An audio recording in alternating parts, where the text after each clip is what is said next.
Welcome to Wisdom Matrix 1111. Today I'm excited to share Joseph Murphy's classic wisdom with you. In this powerful lecture, Joseph Murphy unfolds what he calls law of mind, the law through which thought becomes form and belief becomes circumstance. The mind is not merely a passing stream of ideas, it is a creative medium. It responds to conviction, it acts upon assumption, it accepts what is impressed upon it and moves faithfully to express it in experience. When this law is understood and wisely applied, life begins to reflect harmony instead of confusion, order instead of uncertainty. One discovers that the outer world is not an accident of fate, but a mirror of inner acceptance. As you listen to this wisdom, consider the profound responsibility and privilege that accompany such knowledge. For when you understand the law of mind, you hold in your hands the key to creating your reality consciously and wisely. So let's dive in. Law of Mind by Joseph Murphy, presented by Wisdom Matrix 1111. Whatsoever a man soweth, that shall he also reap. Galatians 6:7. Action and reaction are equal to each other. Ella Wheeler Wilcox expressed the above law of mind as follows.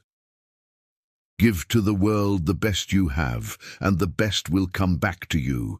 Give love, and love to your heart will flow a strength in your utmost need.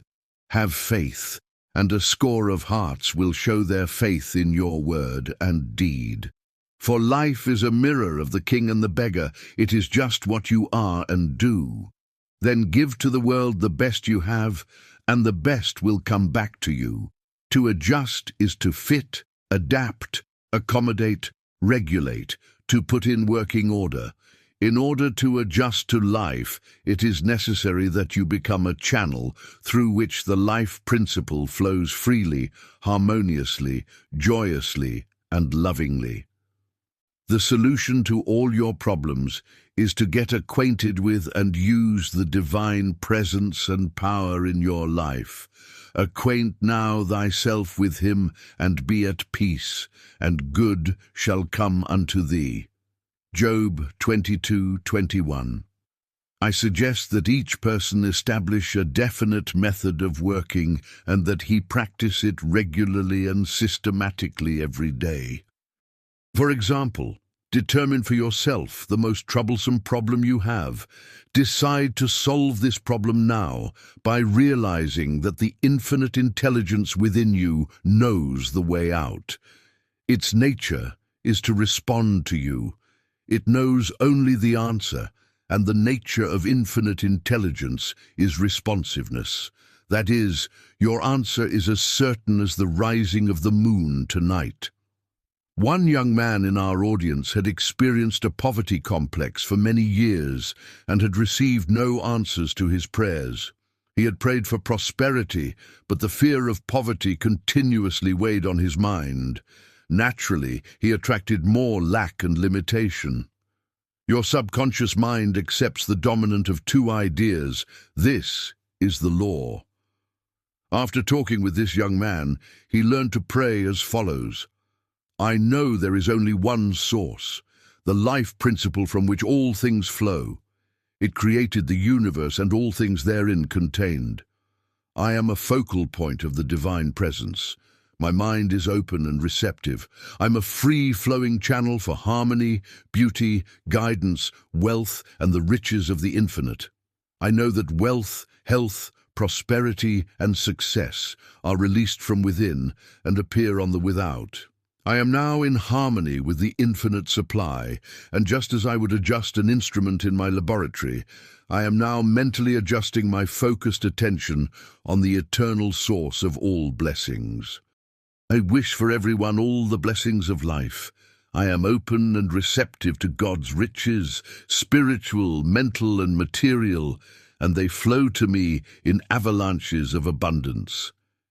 This young man changed his attitude of mind and focused on divine riches rather than poverty. He made it a special point not to deny what he affirmed. Within a month, his whole life was transformed.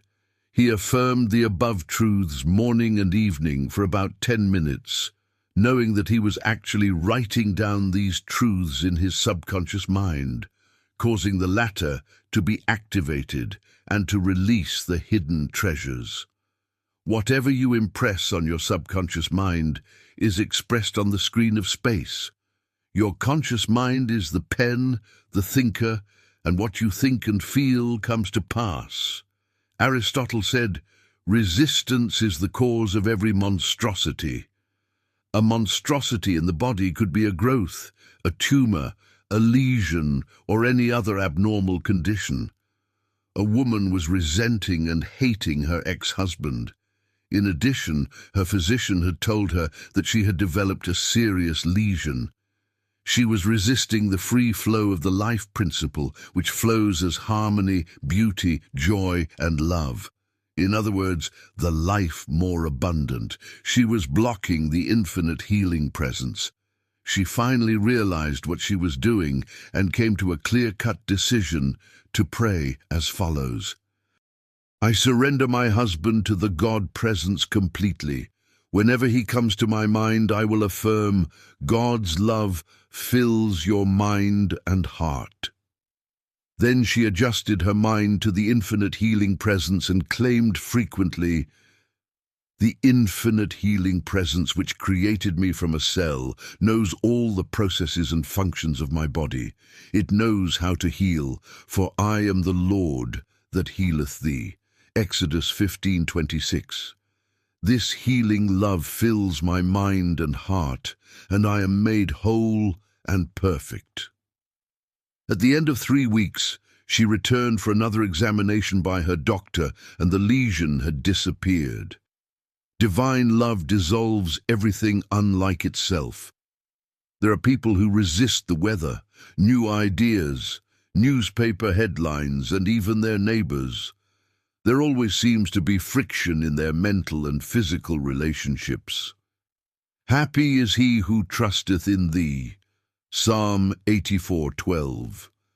Adjustment takes place in your own mind when your thoughts are harmonious, peaceful, loving, and based on eternal verities.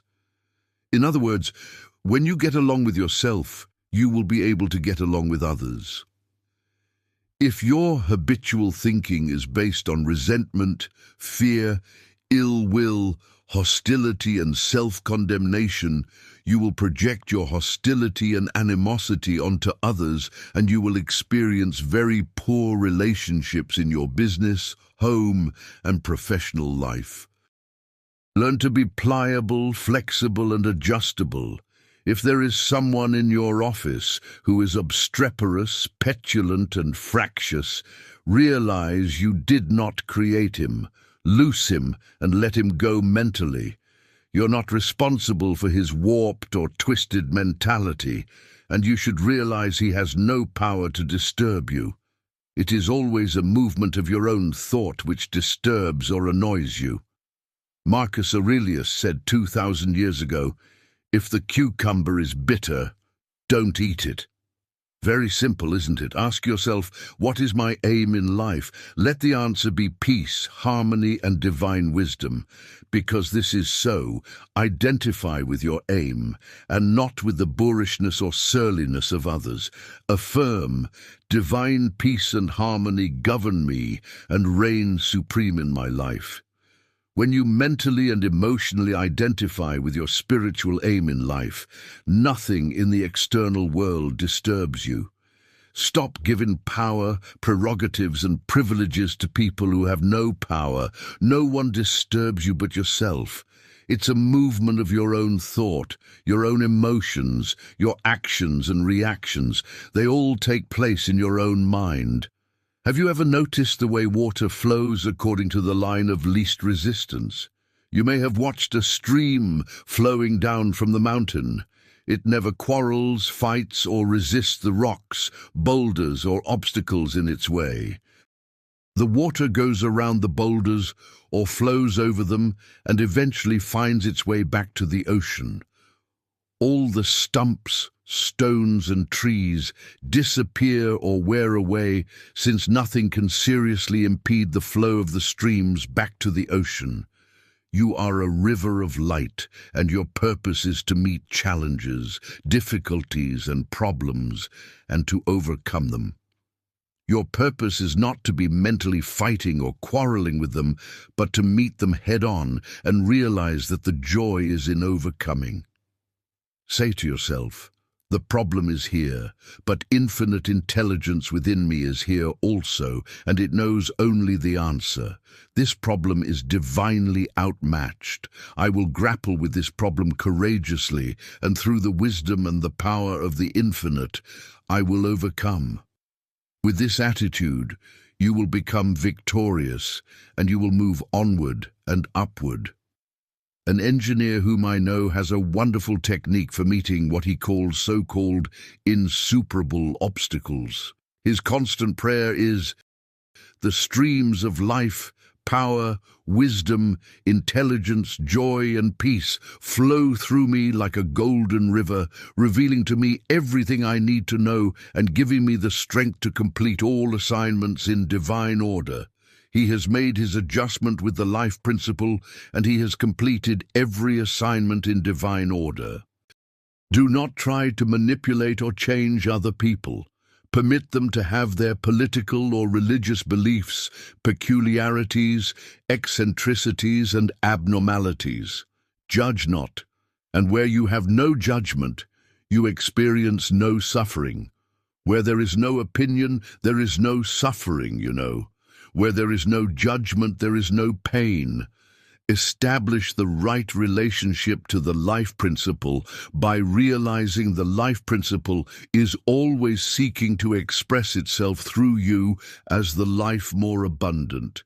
If you are angry, hateful, resentful, or are engaging in self-condemnation or self-criticism, your foot is on the hose, and the waters of life do not flow through you. These negative emotions get snarled up in your subconscious mind and have negative outlets such as mental and physical disorders. Become an open channel for the divine presence. Realize you are a focal point of the divine light, and like an electric bulb, you are here to let your light so shine before men that they see your good works, thereby glorifying and revealing your faith in the infinite intelligence, infinite power, and infinite life principle within you. A lonely person has shut out friends from his life. He is not in tune with the infinite, and there is usually some psychic trauma, causing him to say to himself, "I have been hurt before. I will not get friendly with people lest I get hurt again." All of this is foolishness. Every person is an epitome of the divine. When you exalt the divinity in the midst of you and salute the divinity in others, you will automatically radiate friendship, love, and goodwill to all people, and you will never lack for friends. You must be a friend to have a friend. Do you think other people in your office should change and make the adjustment? There is no one to change but yourself. When you change, your world magically melts in the image and likeness of your contemplation.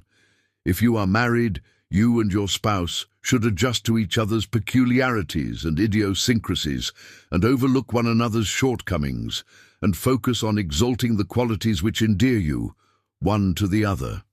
If you are in tune with the infinite and full of goodwill to all, there will be no friction or excess tension, and you will have no bodily disturbances. A young woman was resisting life by complaining, "I am leading a humdrum existence. I am lonesome, frustrated, and I have no friends. I lead a drab, weary existence." She learned that her thought is creative and that by thinking along these lines she was compounding her misery, because whatever we give attention to the subconscious magnifies. After learning something of the laws of life, she reversed her mental attitude and began to affirm the following frequently and habitually.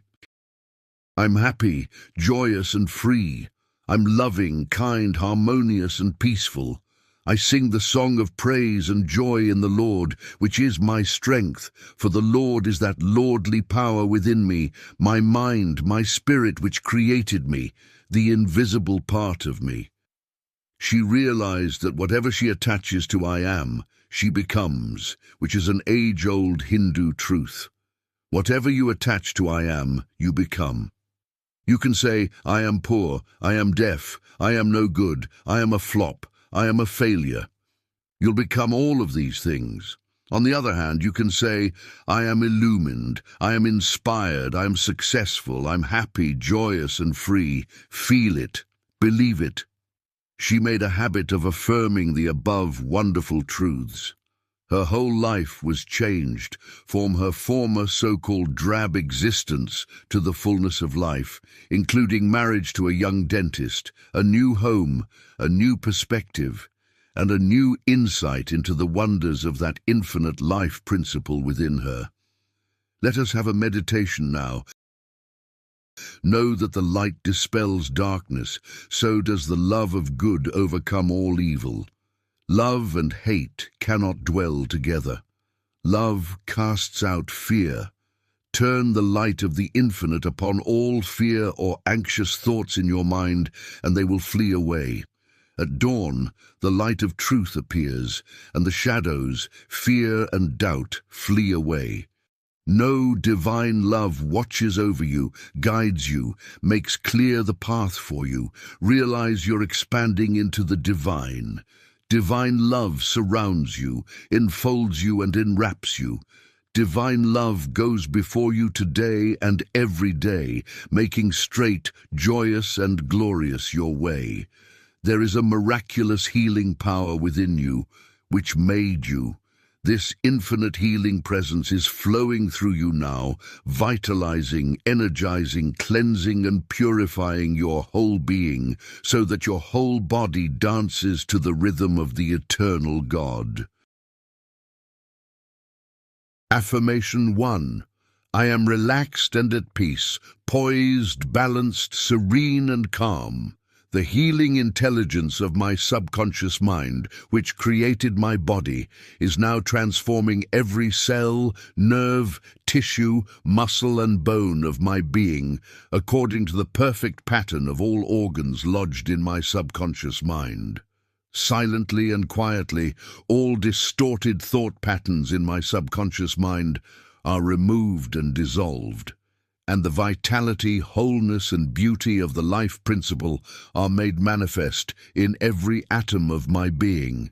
I am now open and receptive to the healing currents which are flowing through me like a river, restoring me to perfect health, harmony and peace. All distortions and ugly images are now washed away by the infinite ocean of love and peace flowing through me. And it is so. Affirmation 2. I fully and freely forgive. Mention the name of the offender. I release him or her mentally and spiritually. I completely forgive everything connected with the matter in question. I am free, and he or she is free. It is a marvelous feeling. It is my day of general amnesty. I release anybody and everybody who has ever hurt me. And I wish for each and everyone health, happiness, peace, and all the blessings of life. I do this freely, joyously, and lovingly, and whenever I think of the person or persons who hurt me, I say, I have released you, and all the blessings of life are yours. I am free, and you are free. It is wonderful. Affirmation 3. My body and all its organs were created by the infinite intelligence in my subconscious mind. It knows how to heal me. Its wisdom fashioned all my organs, tissues, muscles, and bones. This infinite healing presence within me is now transforming every cell of my being, making me whole and perfect. I give thanks for the healing I know is taking place now. Wonderful are the works of the creative intelligence within me. Affirmation 4. I can do all things through the power of my subconscious mind. I am whole, perfect, strong, powerful, loving, harmonious, happy, and healthy. As we come to the end of Joseph Murphy's teaching on the law of mind, take a moment to reflect on what it truly means. Remember that the law of mind is not confined to a lecture, a book, or a moment of inspiration. It is a living principle, active wherever thought is active. Every day you are impressing something upon your deeper mind. Every day you are setting causes in motion. The question is not whether the law works.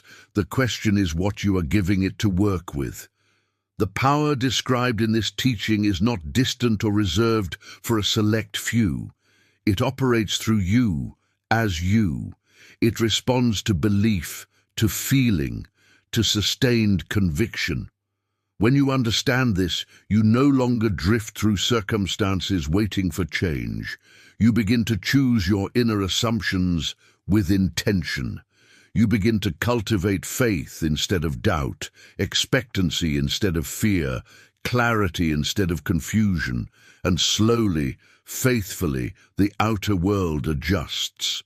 Let this knowledge remain with you, not as mere information, but as quiet confidence. Let it influence the way you think, the way you speak, and the way you interpret your experiences.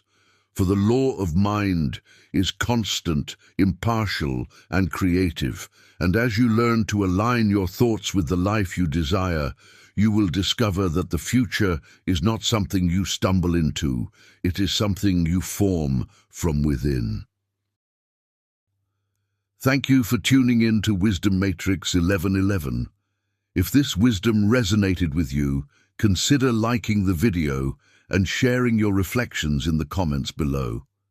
Your perspective may inspire someone else on their journey. Subscribe to the channel if you haven't already, and continue exploring timeless wisdom. Until next time, master your mind, and you govern your reality. Peace.